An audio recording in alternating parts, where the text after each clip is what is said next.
Everybody, we're here. Welcome to the Human Services Committee. It's Monday, March 7th, 2016. It is 6:04, and we're ready to begin. We have a quorum. The first item on the agenda is approval of meeting minutes of January 4th, 2016. Is there a motion to approve? To approve. Second. Are there any corrections or changes? Nope. Okay, all those in favor of approval, say aye. Aye. Any opposed? All righty. I guess the first thing that I want to skip around here a little bit. We have HH4, which is Ordinance 17016, which is amending the City Code Title 8, Chapter 23 for mobile food vehicle vendors to omit the requirement that a vendor is owned or operated by a licensed food establishment in the city of Evanston. Staff is recommending approval of this ordinance, and that is for action tonight. My strong recommendation is that we hold this in committee for additional information from staff. Yeah, second. Okay, we've got. Could I also? Yes. I want to make a reference or a recommendation that someone from our staff actually convene a meeting with the representatives from the restaurant community so that we can listen to their input before we have to see this again, please. Okay. Thank you. Now, there are people who are signed up to speak on this. Elaine, you're here. Do you want to speak tonight if we're going to hold it, or do you want to? Well, the one thing I want to speak about is I wanted to table. I think you should go ahead and speak regardless. Okay. Okay, great. I'm Elaine Kemner-Irish, Executive Director of the Evanston Chamber. And on behalf of the Evanston Chamber, I wanted to request that we table the item. One of my questions that I had was, how did this item come about? Has this item been vetted to the Evanston business community? And as you had mentioned, the Chamber would like to have time to review and analyze this proposed ordinance. Our support or opposition must be based on an understanding of the weight of this ordinance as it pertains to our business community. So, Thank you, Elaine. And I know there are people on the committee that agree with you. So, okay, great. Thank you. Thank you. Share. Is Daniel Kelch, did you want to speak, Dan? No, we were just going to say the same thing that Elaine had, that, we felt that this was kind of last minute with no notice. And Right. we're not saying that we're for or against or anything Right. like that. We just wanted an opportunity to have a discussion. So Right. we appreciate your tabling the thing. So. Right, sure. We're holding it, just so you know. It's a little Right, different. but Yeah. we're hoping the directive will be given to staff. There's exactly like Alderman Brady said, they can meet with us and hear some input and Right. come So to between now and our next meeting, we'll be able to do the outreach and more input from staff and be in a better position to address this. That's great. That Thank good? you. Okay. Isn't there anyone else here tonight that wanted to speak on this? Do we vote to hold? What do we? Okay. Yeah, we moved and seconded. Okay, so all of those in favor of holding, say aye. Aye. Any opposed? Okay, so that's HH4. So thank you to all of those who came on this issue tonight. We'll see you again next month. Sure. Or maybe not. Okay, now we'll go back to the top of our list. HH1 is police complaint reviews. Staff recommends acceptance of the Evanston Police Department complaint reviews from February 2016, and that is for action. Is there a motion? Second. We didn't have a motion. You wanna make a motion? Oh, I move, Accept it. Okay. I have, Did I get a second on it? I'll second for Okay. Okay. As a Then question. Alderman Holmes? I have one question. Mm-hmm. Commander Davis, on D, I'm sorry. Page, Alderman Holmes. On the, would be page 7 is where it first shows. I'll actually go to the actual complaint. Hold on one second, and I'll get there. But it's D 1514. 1514? Oh, yeah, okay. My question is, and I wrote it out, here it is. Were the complainants of this, were they notified of the meeting tonight? Yes, they were actually sent a certified letter to that address The letter was returned to the police department Without it being open? without it being opened. Okay. And the reason why I'm asking this is because I did recognize it and know that I will be getting a phone call. So I just wanted to make sure. Okay, Yes, thank you. a letter was sent, certified, and it was not opened. Okay, great. Thank you so much. What page is this, Alderman Holmes? I'm It would be looking through- page 15. It's, 15. Complaint DI 1514. 14. It's the bicycle one. Oh, yeah. But yes, they were notified. That's cute. That's cute. Brought my lawyer. Oh, What, are you running for governor? Jesus. That's cute. okay, are there any other comments on HH1 from the committee? Okay, then all those in favor of approval, say aye. Aye. Any opposed? And probably Alderman Fisk, we should note that we had, I believe it was 7 complaints, but I forget how many of the recommendations or commendations that we had from the community for the police department as well.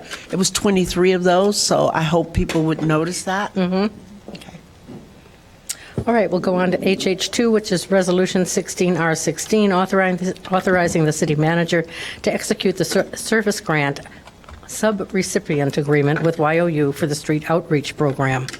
Staff recommends the approval of this resolution authorizing the city manager to execute the service grant sub-recipient agreement, I'm going to say that several times, with YOU at 1027 Sherman Avenue to provide subcontractor services for Year 1 of the Street Outreach Program grant renewal. This agreement shall begin September 30th, 2015, and remain in effect until September 29th, 2016, and shall be renewed annually upon notification of the grant award. That is for action. Is there a motion? I'll move. Okay, and I would second, provided we could have some comment. Yeah, and we have Mr., I actually wanted to hear a little bit more about this, so. Oh, okay, and then well then, let's hear from him, but I do have a question. Okay. Just give us a brief overview of the grant. Thank you, sir. Lawrence Hemingway, Director of Parks and Rec and Community Service. This grant is a $40,000 grant that helps pay for one of our outreach workers that is part of the Community Services Division in our department. Okay, my question is that this is the first renewal? I remember when we got the original grant, or is this the second renewal? As far as a renewal, I'm not sure that this is a renewal.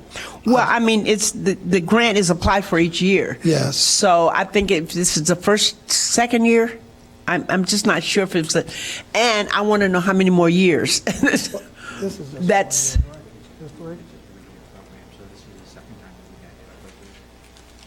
Okay. So 3-year program, and this is the second time. Okay, so then That's there's correct. still one more, That's correct. right? Go ahead, come on. Yeah. So, Alderman, we have Bob Dorniker, Assistant Director of Parks and Recreation. In response to your question, this is the second time that the grant now has come forward to council for approval. This is the first year of the third set of funding, so we would have 2 additional years besides this current year if it was continues to be approved by the federal government from YOU, for YOU. YOU's a pass-through because they're part of a bigger program. Absolutely, and I realize that the city is only one part. If I remember correctly, the Y and also JYC is a part of it as well. So I understand that we are part of a packet. I'm just trying to figure out how many more there were, because I know that there were some discussions back in the fall in terms of changing of that grant, and I just want to know where we are with that, because I'm concerned about that. So, Alderman, to answer your question about that, we have made the corrections. YOU agrees with us that the funding level would stay at the $40,000 for the current year and for this grant period, and that the program would remain the same that as we proposed back in 2011 when we first applied for it. All right. Okay. Alderman Miller? Quick question, how does this complement our staff outreach workers, and how do they work together, et cetera, the program as a whole? This is funding one position. This funds one of our staff outreach workers, it's not? That is correct. Okay, I'm sorry, didn't understand how it worked with you, thanks. Okay, any other questions? Okay, then we have a motion and a second. All those in favor, say aye. Aye. Any opposed? All righty. Now we're at HH3. We have one person who has signed up to speak, and that's Diane Goldring. Okay, I misunderstood the sign-in sheet. Okay. Okay, well, we're glad you're here. Thank you. Okay. So HH3 is the 2016 Special Events in City Parks calendar. Staff recommends approval of the 2016 special events proposed in city parks, contingent upon compliance of all requirements as set forth by the special event policy and guidelines. This year's calendar includes 4 new events: Unity and Community Walk, Honor the Fallen Walk, Man Up, Health Initiative, and Unity 10-Mile Run Walk, and that is for action. Is there a motion? I would move approval. Second. Okay, I'll open it up for discussion. One question. Where are we with the final on the Unity Walk? Do we have our Well, mapped out? there's 2 Unity walks, so let's be. Okay, I'm the I'm the one that's coming through the 5th Ward. That's the one I'm concerned about. I think it's the Unity in Community. Isn't that it? No, it's the other one. It's the 10-mile. Okay, it's the 10-mile one. So the staff is working with Ms. Goldring to finalize a route. Right now, the proposed route is planned to go through Northwestern University. Right. And so we're waiting on that process to finalize the route. But we've been working with her to create a route that will minimize the impact on the community. Right, and I know I have spoken with her and spoken with other people who are very much in support of this, as I am as well. Diane, did you speak to any of the neighbors along Noyes to make sure that we are okay there, or no? Well, it's changed now.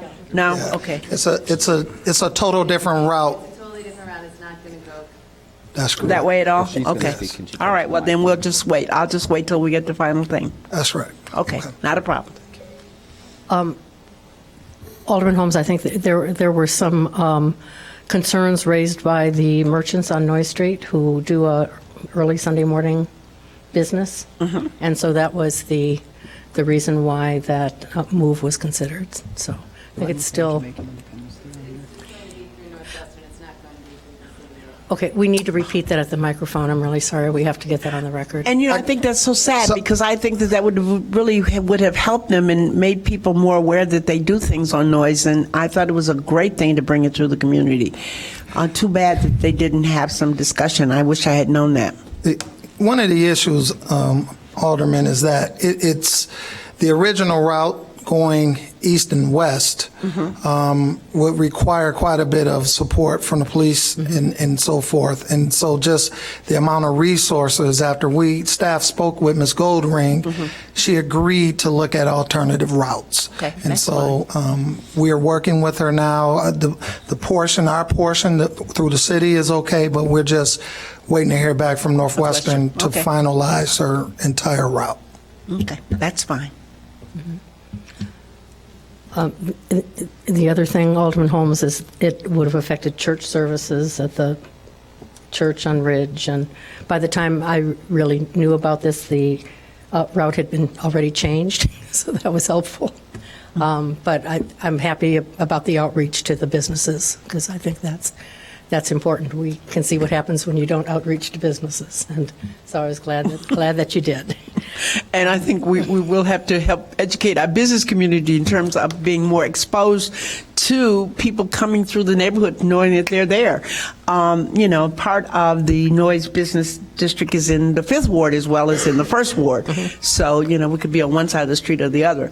So, it's one of those things that we need to discuss more in depth. Yes, ma'am. Okay, so All those in favor of the calendar for special events, HH3, say aye. Aye. Any opposed? All righty. We've gone through this fairly rapidly. No, wait a second. We've got some items for discussion. We have two people here who wish to speak to us on a non-agenda item, Nancy and Michael Schwartz. They want to speak to us on the B code.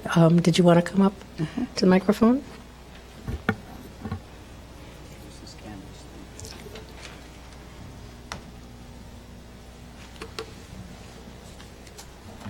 Hi, everyone. Whoop. Hi, everyone. Hello. I'm Nancy Schwartz from Hull Terrace, where my family has lived for 46 years. I am here once again to ask you to make changes to the Evanston Bee Code so that it will protect anyone at risk from bee stings and someone like me who, due to a serious medical condition, is at even greater risk. I recently spoke to you about the installation of a beehive in my neighbor's yard and about my lupus condition and extreme allergic reaction to bee stings. Having lupus increases and heightens the severity of the allergic reaction, increases the threat of anaphylactic shock, seizures, and death. This is a medical issue, a life and death concern, and a bee sting could be fatal. An EpiPen is only a momentary attempt to forestall the impending onset of anaphylactic shock and possible death. Seconds count, and for me, 911 must be called immediately. At the present time, there is no definitive mandatory notification required before a beehive can be installed in Evanston. There should be. Relying on good neighborly communication is not sufficient, and I am the best example of the need for change in the code, not having been notified at all. A required signature for a permit makes it a certainty that all adjacent neighbors have been notified and given the opportunity to have a voice in the process. If proper notification requiring this written response from all adjacent neighbors had been part of the code, perhaps much of this could have been avoided with a different outcome, a more humane one for someone with a serious medical issue. Our neighbor, Skokie, has a budding neighbor consent form that is simple, straightforward, and humane. Written consent from all abutting property owners is required. Very simple. Other requirements are listed, such as certificate of insurance from the property owner's homeowner's insurance company verifying that beekeeping is covered by the insurance policy. But the bottom line is written consent from all neighbors is required. Could Evanston make changes to its existing bee code to have a better notification process? Yes, there are statistics about beekeeping and numbers given to support its positive aspects, and I do agree with this. I agree for the need for beekeeping and the need for the ecological balance of nature. But there is one simple fact. For a person with a serious medical situation, a bee sting is, to that person, life-threatening, and a hive is a threat. You can spout statistics and speak of those who can be in close contact with a hive and not be in any danger. But for someone like me, that is not realistic. It is still a threat and an addition to what naturally exists. It has been suggested that there are common sense precautions and measures to take to avoid bee stings, but for me, the threat still remains.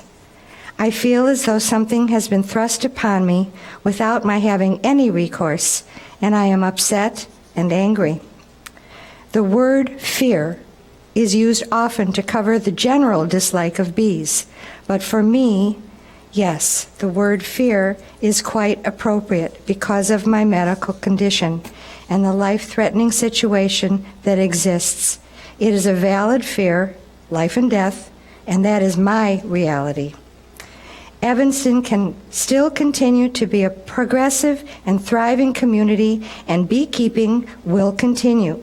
But there should be some protective measures that can be taken to assure that all members of the community have an opportunity to voice valid concerns and live harmoniously without fear and anxiety.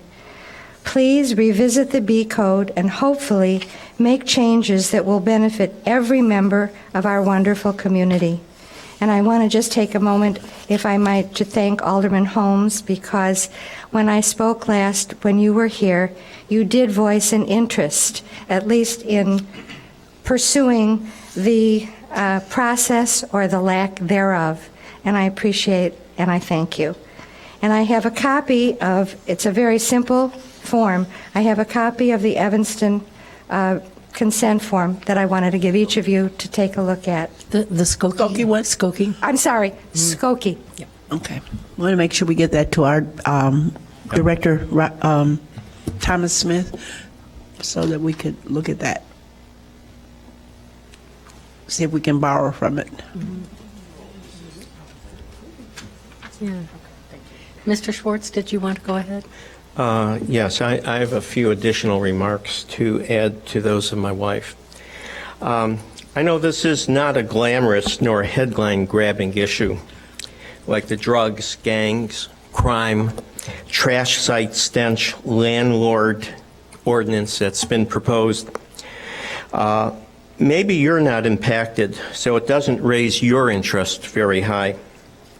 But if you are the one who can be impacted, seriously compromised, even fatally, that would, I'm sure, give you a different slant on the situation. One of the few alderpersons who showed an interest in this was Alderman Holmes the last time, as my wife has mentioned, because it hit close to home for her. Obviously, too many of you others, it was a minor distraction, and the agenda of the aforementioned drugs, guns, and crimes are bigger than what this is for maybe us. My wife is seriously impacted. A mosquito bite, just one mosquito bite, lasts painfully for days for her. It's a minor annoyance to you and to me. Imagine what a bee sting, much more potent and with the potential for serious consequences, could be. We're not condemning beekeeping or its importance to the ecological balance. My wife has lupus.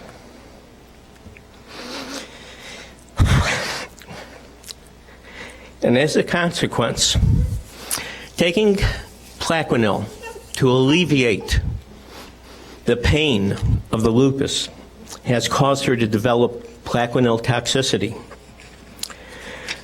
This has affected her eyesight. She has blind spots, cannot drive in extreme bright light or dim light, or on overcast days. She needs to be home at least 30 minutes before sunset. Doesn't impact you, does it? Or anyone you know, maybe, but it affects her.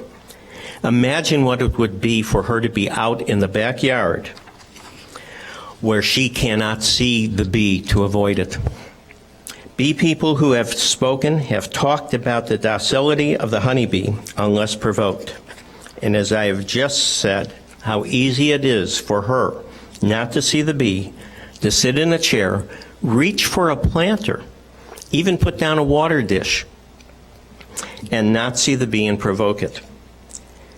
It's a chance she can't take. How blissfully we go through life when we aren't threatened, as most of us are not. But what if it was your wife, your kid, your relative? What harm does it do for you to spend 30 minutes and revisit the bee code? The existing code, and look at it in the interest of your constituents who might be affected. My wife has suggested and has passed out the Skokie B code. Of note, there are several substantial differences that would be worth visiting.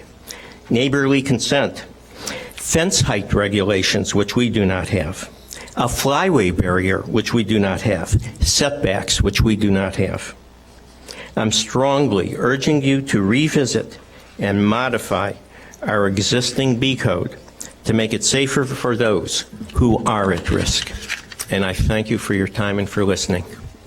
Thank you very much.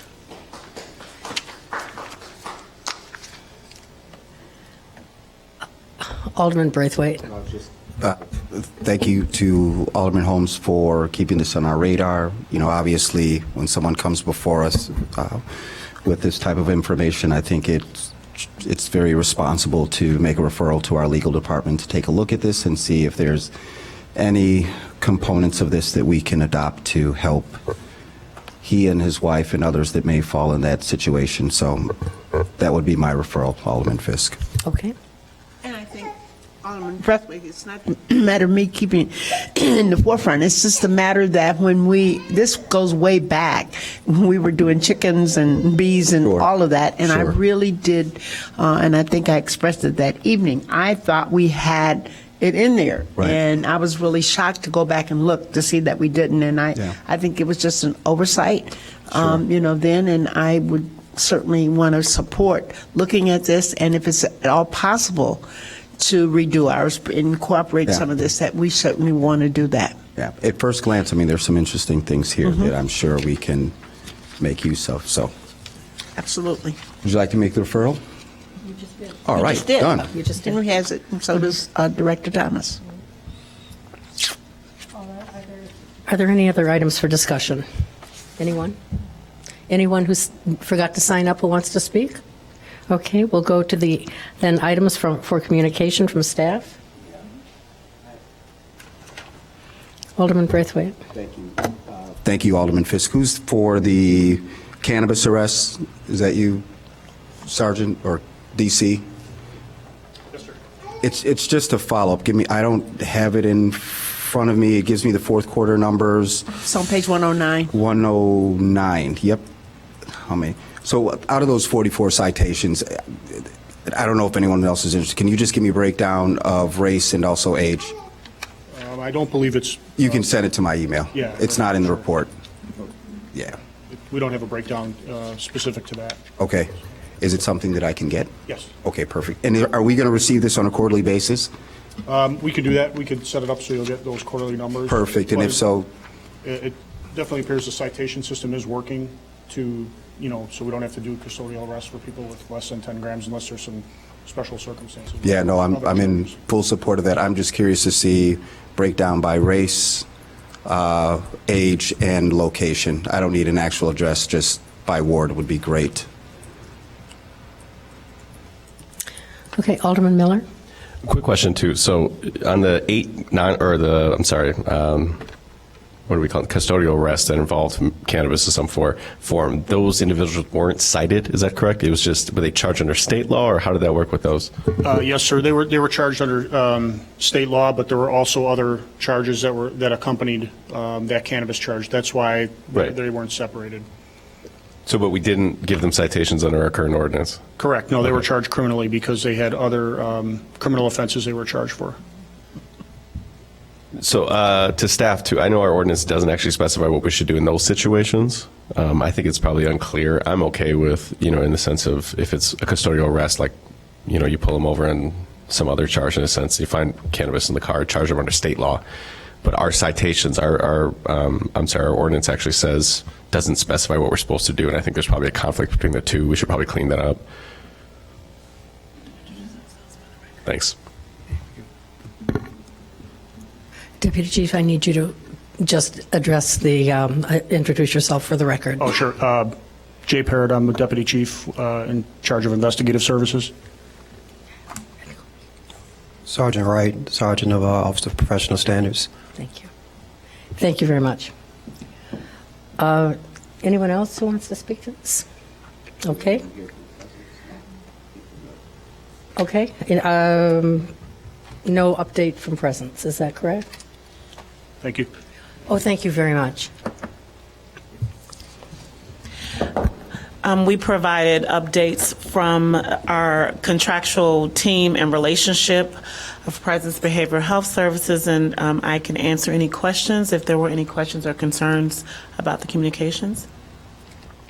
Director, can you just, for the record, just give that number to our public, anyone watching? Let me look that up. See, it's right there. It's right there. It's right there. I don't have it open. It's unfortunately, I've had to refer residents to that number, and Sure. So, Yvonne Thomas, Public Health Director for Evanston Health and Human Services, we do have a contractual relationship with Presence Health Providers where we have a 24-hour crisis hotline number where there is a live person that responds to anyone in crisis, and they triage and make an assessment if they need to go out, if it's after typical business hours. And that hotline number is 708-681-HELP or 681-4357. Again, that's 708-681-4357. thank you. Alderman Miller. Director Thomas Smith, real quick. So my interest in this is kind of the allocation of resources in a sense. And, I'm reading under the subheading mental health patients who represent on a repeat basis. So we have you say patients with mental health and substance abuse comprise a large number of the patients who present to the emergency department on a repeated basis. Many of these individuals are homeless. Can you give us, I'm asking you off the top of your head if you know, do you have an estimate of what numbers we're seeking of the 200 and some, we're seeing of the 215 calls to the 24-hour crisis line, or et cetera, that are kind of repeat users of the services? Sure. I don't have that number off the top of my head, but the reason and the rationale that we established this relationship, because we had about 2 years ago, 6 families that were repeatedly using our EMS system to be transported to the hospital, and the numbers were in around 60 calls per month to the same 5 families. And so at that time, we started a conversation with our community partners to see how we can address that. And what we've done is with those families that were identified to us through EMS were out of care, and so they've engaged in care and they've gotten medications and treatment. And so now our numbers are really shifting in terms of our frequent visitors, but I can get you that number, but it's really widespread now that we have them in place. But when we started this relationship 2 years ago, it was the same 6 families. So I'm just wondering about kind of our allocation of services and resources in that sense. Sure. And if we're, if there's a way we can do it in such a way to really make a big impact on the need in the community, whatever it is. And I appreciate hearing that. And I think in addition with the township and what you've been doing with the township and these services, that you've been able to really target resources and really focus where they're needed. I'm just wondering if there's something else we need to be doing in that regard. So I really appreciate this. This is a great overview of the services. I was just wondering if we can continue the conversation around those other aims, other lines about, again, what are we seeing now that you had these kind of repeat users? What's the new spectrum of services look like for people? Thanks. Sure. I can keep you abreast of that. We still have a gap in psychiatric services in some areas. Again, we try to make sure that we're referring families to services within community. Sometimes families do have to be transported to other providers outside of the community, but I can keep you abreast of what those numbers look like and how widespread the resources are. You're welcome. Okay, there's nothing else on our agenda, so is there a motion to adjourn? Motion to adjourn. Second. Okay, thank you all. See you next time.